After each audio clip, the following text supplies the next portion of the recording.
Épisode 63. Le sphinx s'était tapi sur le sol et guettait calmement sa proie. Édipe lui avait demandé quelques instants de réflexion pour résoudre son énigme. Il s'était assis sur un rocher et fixait son pied boiteux. Il avait posé entre ses jambes le bâton sur lequel il s'appuyait pour marcher. Soudain il bondit. Il avait trouvé. « Je sais » cria-t-il, « c'est l'homme. Quand il est bébé, il marche à quatre pattes. Et c'est à ce moment-là qu'il est le plus faible. Lorsqu'il est adulte, il marche sur deux pattes.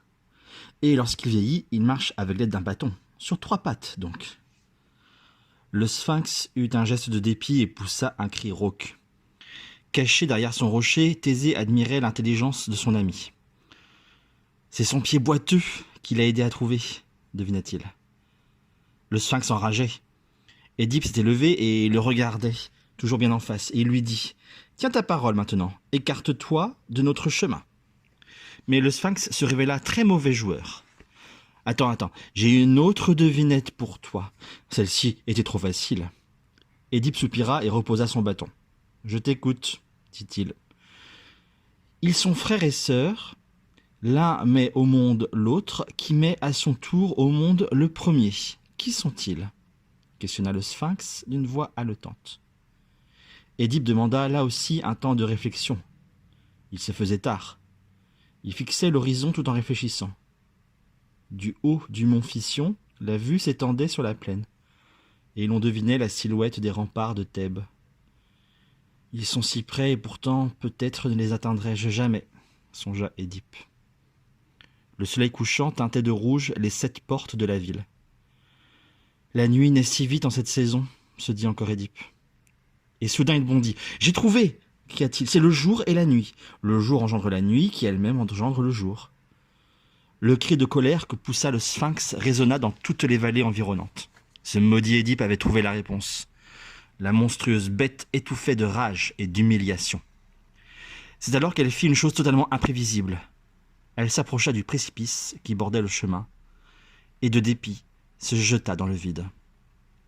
Elle alla s'écraser au pied de la colline. Thésée sortit de sa cachette et tomba dans les bras de son compagnon. Édipe venait de débarrasser la région de Thèbes du monstre sanguinaire qui y sévissait depuis si longtemps. Plus aucun obstacle n'empêchait désormais Édipe d'atteindre la ville de sa naissance. Mais Thésée, qui redoutait d'être reconnu au palais du roi Laïos, préféra prendre congé de son ami et le laissa entrer seul dans la cité aux 7 portes. « Édipe, je dois retourner à Corinthe maintenant, » dit-il. Édipe le serra dans ses bras. « Merci pour ton soutien, mon ami. Il est bon que je reste seul désormais face à mon destin. Va embrasser mes chers parents de ma part. Dis-leur que je vais bien, mais ne leur révèle pas la cause de mon exil. Je te demande de garder secret l'oracle de la Pythie. Nul ne doit le savoir. » Thésée promit. Il regarda Édipe s'éloigner avec un pincement au cœur. Édipe était loin d'imaginer la manière dont Thèbes allait fêter son arrivée. C'est en libérateur qu'il fut accueilli. Chacun savait qu'il venait de vaincre le sphinx. Les habitants l'acclamèrent et le traitèrent en héros. On l'amena en triomphe jusqu'au palais du roi Laïos. Celui-ci était mort depuis peu. Mais il n'était pas aimé des Thébains, et étrangement, personne ne se préoccupa de connaître les circonstances de sa mort. Créon, le frère de sa femme, la reine Jocaste, l'avait remplacé sur le trône. Lorsqu'Édipe arriva au palais, Jocaste lui réserva également le meilleur accueil. Ne venait-il pas de sauver la ville ? Il fut installé au palais, chouchouté, dorloté. En vérité, Thésée ne parvenait pas à se convaincre de quitter Édipe. « Je ne sais toujours pas ce qui a conduit mon ami à devenir ce mendiant aveugle que j'ai accueilli en mon palais, » se disait-il. Sa curiosité était trop forte.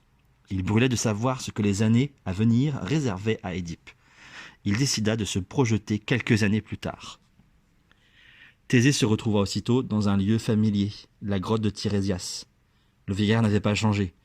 Il se préparait un bol de soupe fumante lorsque quelqu'un se présenta sur le seuil de chez lui.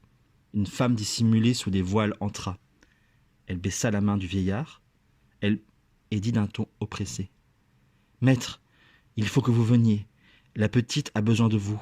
Elle est à bout de force. » Sans un mot, Tirésias prit son bâton et sortit derrière la femme. Thésée se glissa à leur suite, pris d'une sourde angoisse. Qui était la petite dont avait parlé cette femme ?